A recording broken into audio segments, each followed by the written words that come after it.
Hey everyone, welcome back for another deep dive with us. It's great to be back. So are you ready to jump into a new surname today? I am. I'm really excited about this one. All right. Well, today we're going to be taking a deep dive into the Twu surname. Two. Yeah, Twu, T-W, Oh, interesting. and it's pronounced Twu. Two. Okay, I've definitely heard of this name before, but I don't know much about it. Yeah, and I think a lot of our listeners are probably in the same boat. Like they've heard the name but don't really know the history behind it, which is why we're here. For this deep dive, we're going to uncover ancient myths, track migration patterns, and even touch on some royal intrigue. Ooh, royal intrigue. Now you've got me hooked. I know, right? So where do we even begin with a surname like Twu? I mean, it's got to have a pretty interesting backstory, right? Well, like a lot of Chinese surnames, two has several different origin stories. And that's part of what makes it so fascinating. We're not just talking about a simple definition here. We're talking about legends, historical figures, and connections to ancient clans. It's like piecing together a puzzle, and each piece reveals another layer of the story. Okay, I'm intrigued. So let's start with the basics. What does the Twu surname actually mean? So the Chinese character for two, it's Tu. Uh, It's linked to waterways and place names. And this actually ties into one of the most well-known origin stories for the surname. okay, so we're talking about a water-based surname. Exactly. It's one of the earliest examples we have. And what's really cool is that it's connected to a legendary figure in Chinese mythology, Emperor Yu. Emperor Yu. Wow, that's a pretty big name to drop right off the bat. He's a pretty major figure in Chinese history and mythology. Mm-hmm. He's credited with taming the Great Flood, a story that's been passed down for generations. Wait, hold on. So we're talking about an emperor battling a massive flood. That sounds pretty epic. It is. It's a story that captures the imagination. And while the flood itself might be rooted in historical events, Emperor Yu's story is heavily intertwined with mythology.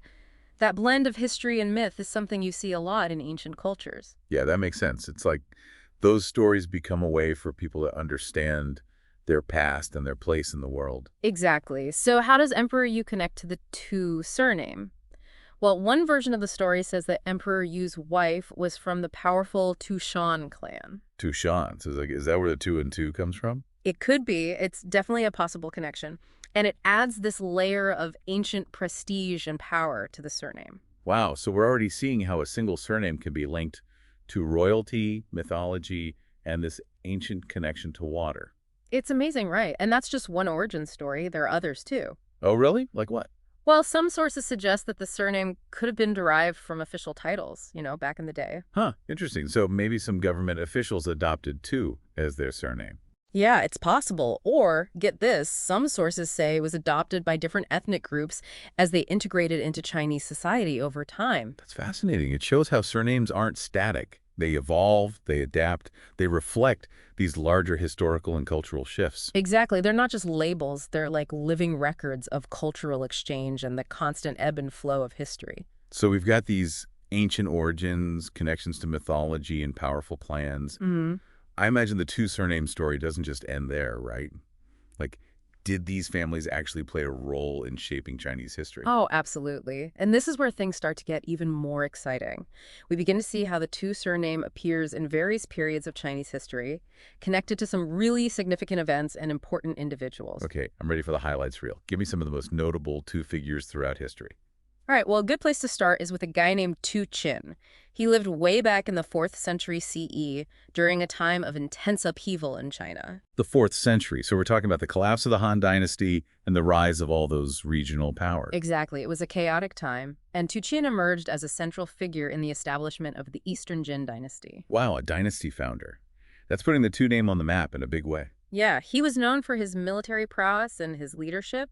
He led his clan south to get away from all the turmoil happening up north. So they were basically refugees fleeing from conflict. Yeah, in a way. And they ended up establishing a strong presence in Jiangxi province. Jiangxi, isn't that the same area that's considered like the heartland of the Twu surname in China? Oh, you got it. Yeah. It became a major hub for two families and played a crucial role in the Eastern Jin dynasty's success. So Tu Chen's actions not only shaped the political landscape, but also influenced where two families settled and thrived.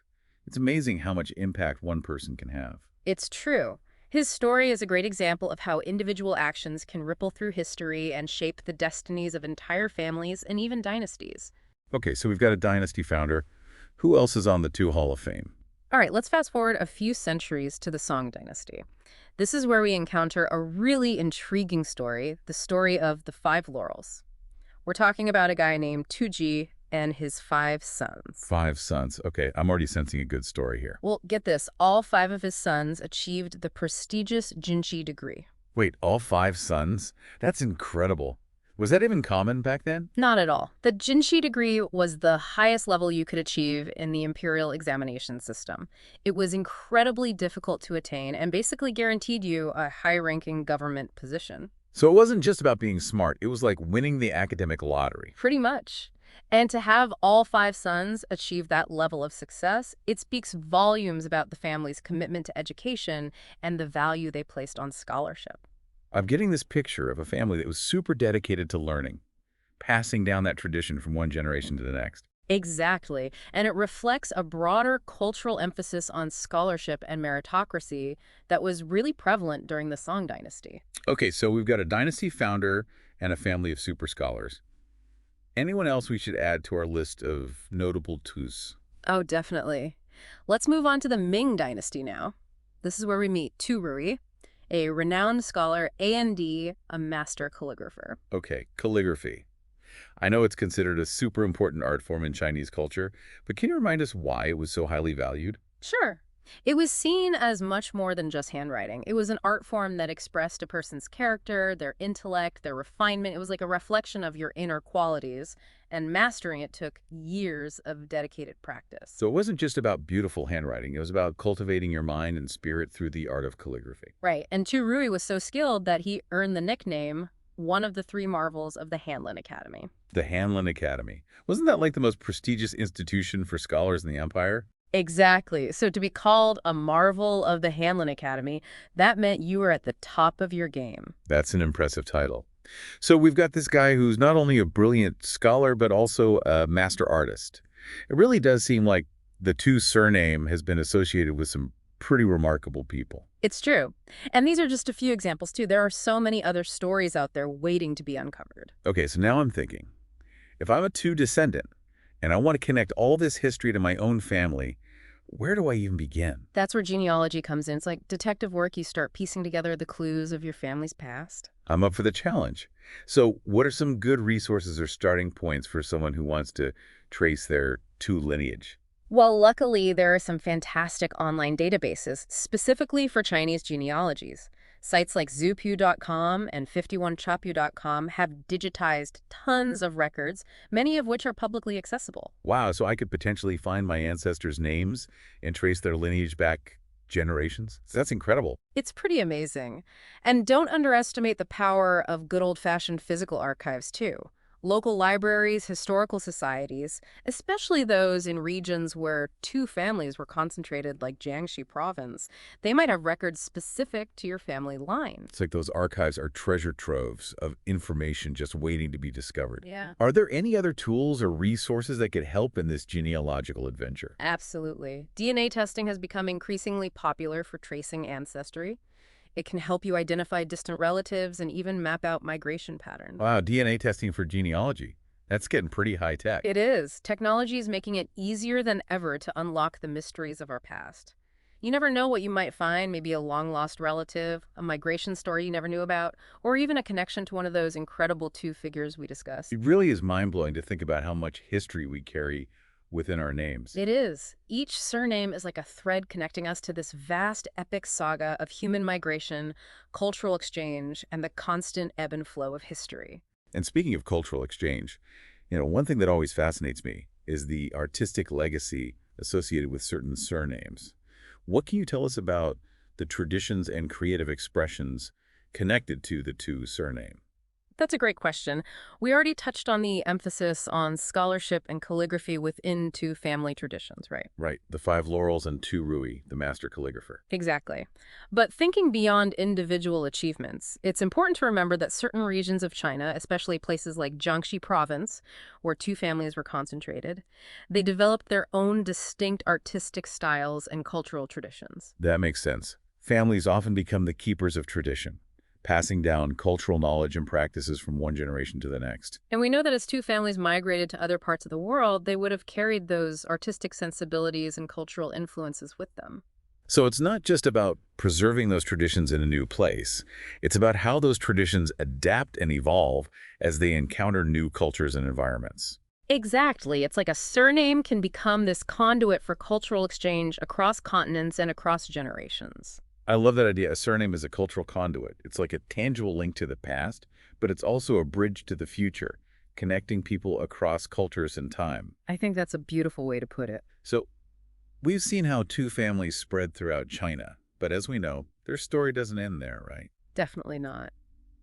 Like many Chinese surnames, Twu has a global presence. It's been carried by waves of migration throughout history, leaving its mark on different corners of the world. So where should we start our exploration of this global two diaspora? Well, if we think of the Twu diaspora as a branching tree with roots in China, a good place to start is that heartland we mentioned earlier, Jiangxi province, specifically the area around Nanchang. Okay, makes sense. From Jiangxi, where did these families venture next? Well, one of the most common patterns of Chinese migration has been towards Southeast Asia. Countries like Vietnam, Thailand, Malaysia, Singapore, Indonesia. These regions have long-standing connections with China, going back centuries. Right, through trade, cultural exchange, all of that. So I'm guessing two families were part of these early waves of migration to Southeast Asia. It's very likely. And they would have played a role in shaping the diverse cultural landscapes we see in those regions today. It's fascinating to think about how they navigated these new environments, blending their own traditions with local customs. It's true. And we can't forget about the impact of colonialism on migration patterns, too. European powers, with their colonies in Southeast Asia, often brought in Chinese laborers, sometimes by force, to work on plantations and in other industries. So it's likely that some two families arrived in Southeast Asia through these colonial networks. It adds another layer of complexity to their diaspora stories. Definitely. Migration is rarely straightforward. It's often driven by a mix of factors: economic opportunity, political upheaval, social networks, even forced labor. And of course, as we move beyond Southeast Asia, we see the Twu surname popping up in other parts of the world. For example, we know many Chinese families, including those with Twu surname, migrated to North America during the 19th and 20th centuries. Absolutely. Events like the California Gold Rush and the construction of the Transcontinental Railroad drew in Chinese laborers seeking new opportunities, but often facing difficult conditions and a lot of discrimination. It's a reminder that these journeys were not always easy or glamorous. Many faced significant challenges and had to fight for their place in these new societies. It's true. Their stories are testaments to their resilience and their determination to create a better life for themselves and their families. And those stories continue to unfold today. Two families are now found all over the world: South America, Europe, Australia, you name it. It's truly remarkable to think about how a surname that originated in ancient China has become this global tapestry, woven into the fabric of so many different cultures and societies. It really speaks to the enduring power of family ties, the human instinct to explore, to adapt, and to build connections, even across vast distances and cultural differences. It's a beautiful thing to witness. And speaking of connecting across cultures, we can't forget about that fantastic resource we mentioned earlier, Roots of China, at www.rootsofchina.com. Oh, yes. It's a website with a mission that really resonates with me. They aim to bridge the gap between traditional Chinese artisans and a global audience. And they do such a fantastic job of showcasing the beauty and craftsmanship of these artisans, from ceramics and textiles to tea and calligraphy. Their blog is also a treasure trove of personal stories and cultural insights. They dive into the history behind the crafts, the lives of the artisans, and the challenges and triumphs of preserving these traditions in a rapidly changing world. I'm a big fan of their blog. It's definitely worth checking out. It really complements the kinds of stories we explore here on the Deep Dive. Absolutely. It's a great way to learn more about the tangible connections to the cultural heritage we've been discussing today. Okay, so now that we've established this global context for the Twu surname, I'm curious to hear more about those specific diaspora stories. Imagine the challenges and triumphs of building a new life in a foreign land, all while holding on to the traditions and values of your ancestors. What can you tell us about how two families adapted to these new environments and kept their cultural identity alive? That's a great question, and it takes us to the heart of what it means to be part of a diaspora community. that balancing act between maintaining your heritage and embracing the opportunities and challenges of your new home. It's like walking a tightrope between two worlds, right? In a way, yes. And it's something that many two families and really all diaspora communities have grappled with for generations. So how do they do it? How do they navigate that balancing act? Well, there are many ways. One of the most common is through the preservation of language and culinary traditions. Think about it. Language is such a fundamental part of our identity. And for many two families, it's been crucial to pass down their Chinese language skills to younger generations. That makes sense. It's not just about communication. It's about maintaining that vital connection to your cultural heritage. Exactly. And food plays a similar role. Chinese cuisine, with all its regional variations and rich history, has been a way for many two families to keep those cultural connections strong. Whether it's gathering for special meals featuring traditional dishes, teaching younger generations family recipes, or even opening restaurants that showcase the flavors of their heritage, food becomes this powerful symbol of identity and continuity. I love that idea of food as a bridge between generations and cultures. It's true. And it's not just language and food, of course. Many two families also celebrate traditional festivals and holidays, incorporating elements of their Chinese heritage into their celebrations. So even though they're in a new environment, they're finding ways to keep those traditions alive and pass them down to their children. Right, they might decorate their homes with traditional symbols, exchange gifts with symbolic meaning, or even participate in community events that showcase Chinese cultural performances. It's a beautiful way to blend the old and the new, honoring your heritage while embracing the traditions of your adopted country. Absolutely. And we can also see this cultural preservation and adaptation in the ways two families approach art, music, and other forms of creative expression. They might incorporate traditional Chinese motifs or techniques into their artwork, or blend Chinese musical styles with contemporary genres, or even create entirely new forms of expression that reflect their unique hybrid identities. It's like a constant process of cultural remixing, taking elements of the old and blending them with the new to create something fresh and vibrant. Exactly. And that's what makes diaspora communities so dynamic and fascinating. They're constantly evolving, finding new ways to express their identities and contribute to the cultural landscapes of their adopted countries. It's a reminder that culture is not static. It's always changing, always adapting, always reflecting the lived experiences of the people who carry it forward. Beautifully said. And it makes me think about those individual stories within the larger two diaspora. Each family, each individual, has their own unique journey, their own set of challenges and triumphs. Absolutely. And exploring those individual stories is a powerful way to connect with our past and understand the complexities of the human experience. So for someone who's listening to this and feeling inspired to explore their own family's diaspora story, whether they have the Twu surname or any other surname, for that matter, what advice would you give them? Where do they even begin? Well, I always tell people to start with what you know. Talk to your family members, gather stories, look for any old documents or photos that might offer clues about your ancestors' past. Once you've tapped into those family resources, you can start branching out. Right, to those online databases, historical archives, and DNA testing services we talked about earlier. Exactly. And don't be afraid to reach out to local libraries, historical societies, and genealogical societies. They often have a really knowledgeable staff who can guide you in your research. It's like embarking on a treasure hunt. Huh. You never know what fascinating discoveries you might make along the way. That's a great way to put it.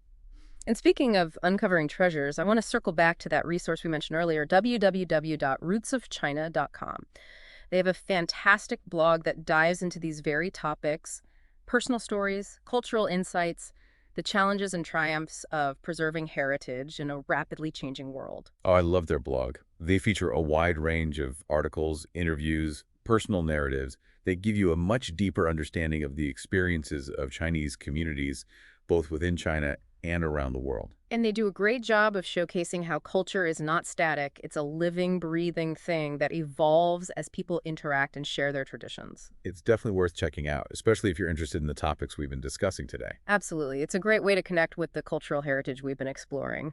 Okay, so we've talked about the challenges and opportunities of migration, the resilience and activism of diaspora communities, and the importance of exploring our own family histories. But I'm curious to know more about how, specifically, two families have maintained their cultural identity in their adopted countries.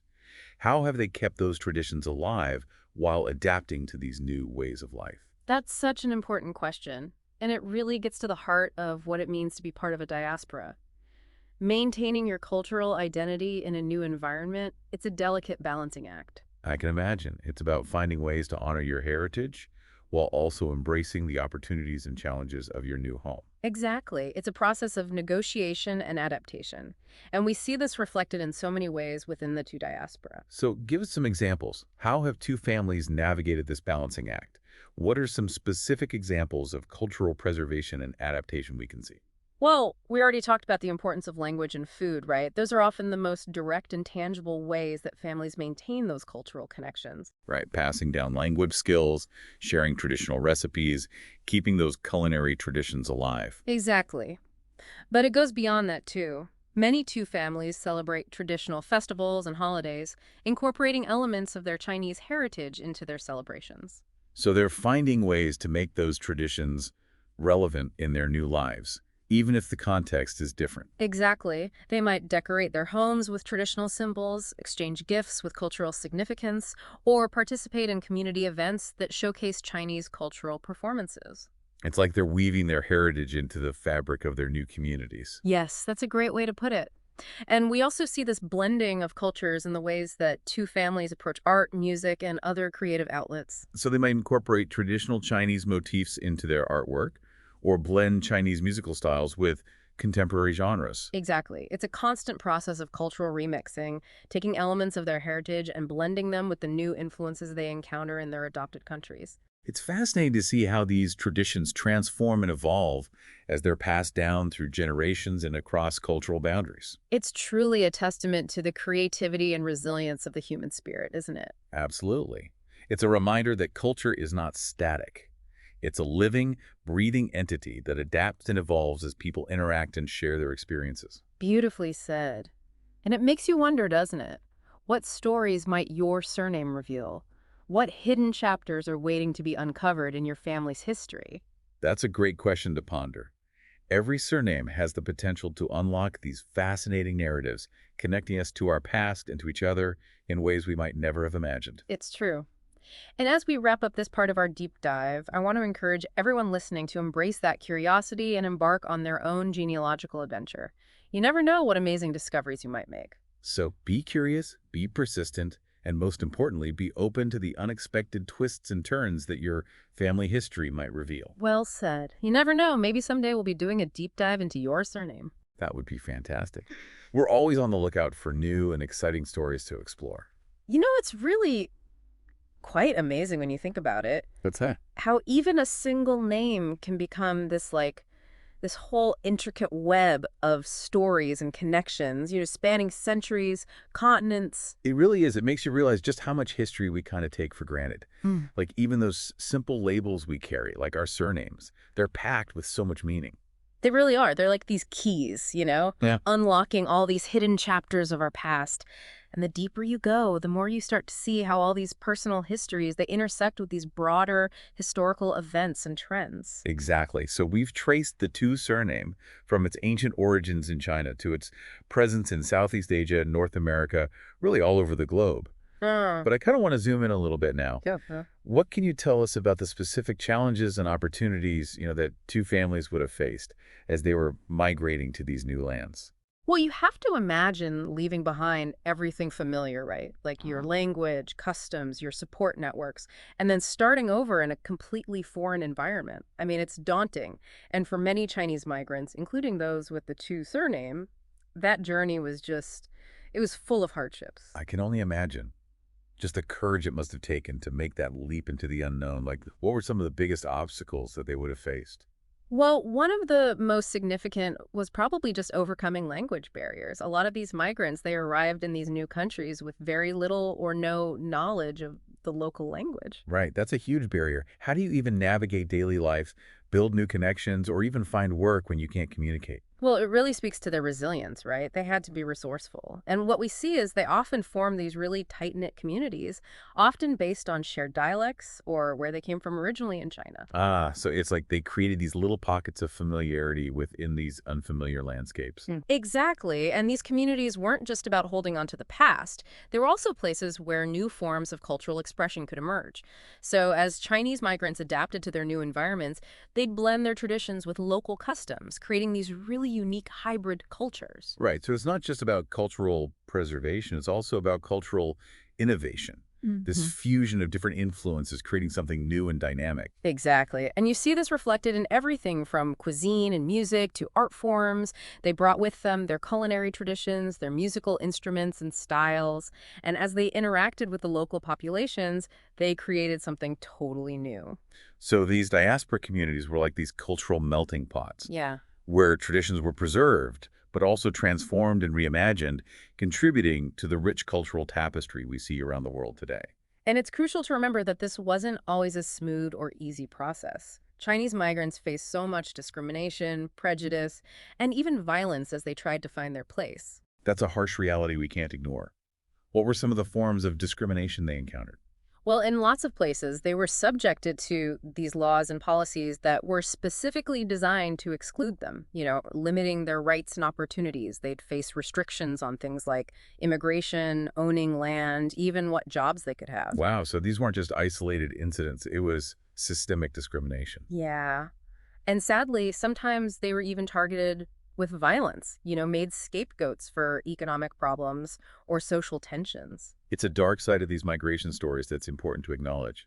It wasn't all about triumph and opportunity. There was a lot of struggle involved, and it took incredible resilience to overcome these obstacles. Absolutely. It's crucial to recognize those darker chapters of history and to understand the systemic barriers they face. Right? It's about understanding the full spectrum of the migrant experience, both the positive and the negative. But those hardships often led to incredible displays of resilience and community building, right? Oh, absolutely. In the face of adversity, they drew strength from each other. They would pool resources, form mutual aid societies, and fight for their rights. So they found strength in unity and collective action. Yes, and these weren't just passive responses. They actively challenged discriminatory laws, worked tirelessly to build a better future for their communities. And those efforts continue even today. That's right. Chinese communities around the world, they're still navigating the complexities of preserving their heritage, fighting for social justice, and contributing to their adopted countries. It's an ongoing story. Each generation adding a new layer to this complex tapestry of migration, adaptation, and cultural exchange. And within that larger narrative, there are countless individual stories waiting to be told. Each Twu family has its own unique journey. Exactly. And exploring those individual stories is such a powerful way to connect with the past and understand the richness and the complexity of the human experience. So what advice would you give to someone who wants to dive deeper into their own family's story? Regardless of their surname, where should they even start? Well, the best place to start is always with what you know. Talk to your family members, gather those stories, look for any old documents or photos that might offer clues. And once you've tapped into those family resources, then you can start branching out. Right, to those online databases, historical archives, and DNA testing services we mentioned. Exactly. And don't underestimate those local resources, libraries, historical societies. Those places often have knowledgeable staff who can point you in the right direction. It's like embarking on a treasure hunt. You never know what you might find along the way. That's the fun of it. And speaking of uncovering treasures, I want to quickly circle back to that website we mentioned earlier, www.rootsofchina.com. They have a truly fantastic blog. Oh, yes. I love their blog. They have such a wide range of articles, interviews, and personal narratives that really shed light on the experiences of Chinese communities worldwide. It's a perfect companion to all the things we've been talking about today. Absolutely. So we've talked about the challenges, the opportunities, the resilience, but now I'm really curious about the specific ways two families have maintained their cultural identity. How have they kept those traditions alive while adapting to new ways of life? That's such a great question. And it gets to the heart of this whole idea of being part of a diaspora, right? It's about this balance between honoring your heritage and embracing your new home. Right, so it's not just about holding on to the past, it's about finding ways to make it relevant in the present. Yes. And we see this in so many ways within the two diaspora. We already talked about language and food, which are obviously huge parts of cultural identity. But it goes way beyond that. Okay, so beyond language and food, what else? Well, think about festivals and holidays. A lot of two families have found ways to incorporate elements of their Chinese heritage into how they celebrate those events, even if they look a little different in a new context. Right, like blending traditions and adapting them to their new surroundings. Exactly. You might see traditional symbols used in decorations, gifts with specific cultural meaning exchanged, and they might even participate in community events that highlight Chinese culture, like performances or art displays. It's like they're creating a space for their heritage to thrive within their new communities. Yes. And it's also worth mentioning the way they've approached things like art, music, and other creative forms. They might incorporate traditional motifs or techniques into their art, or maybe they blend Chinese musical styles with contemporary genres, creating something entirely new. It's so cool how these traditions evolve and change over time, blending with new influences. It really speaks to the creativity and resilience of these communities.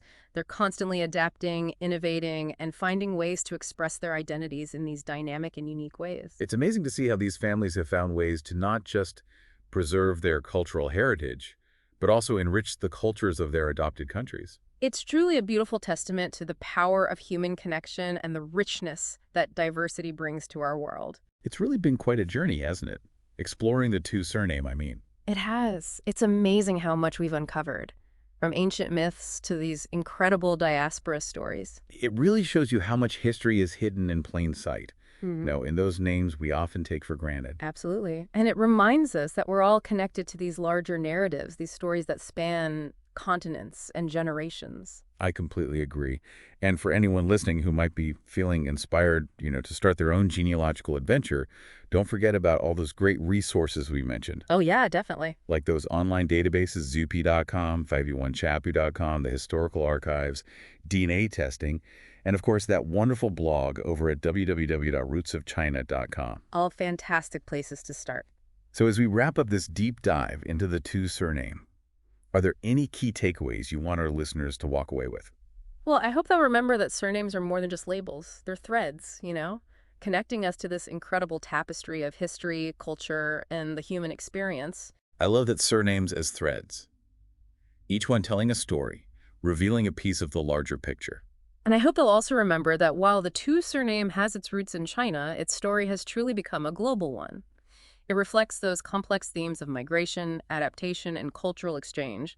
The Twu diaspora is a testament to the resilience, creativity, and enduring spirit of those families who carried this name across continents. It's a powerful reminder that we're all part of this larger human story, a story that goes beyond borders and connects us through our shared experiences. Exactly. And when we explore those shared experiences, whether through our own family histories or by learning about the histories of others, I think it gives us a deeper understanding of ourselves, our place in the world, and the incredible richness of human diversity. That's a beautiful thought. So for anyone listening who might be feeling inspired to delve deeper into this world of surnames and genealogy, what words of advice would you offer?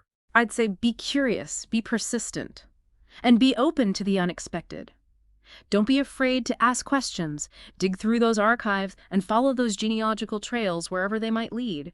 You never know what amazing stories you might uncover. And who knows, maybe someday we'll be doing a deep dive into your surname, uncovering all the hidden chapters of your family's fascinating history. I would love that. We're always excited to explore new stories and uncover those hidden connections. So on that note, we'll leave you to ponder the mysteries of your own family history. Thanks for joining us for another deep dive.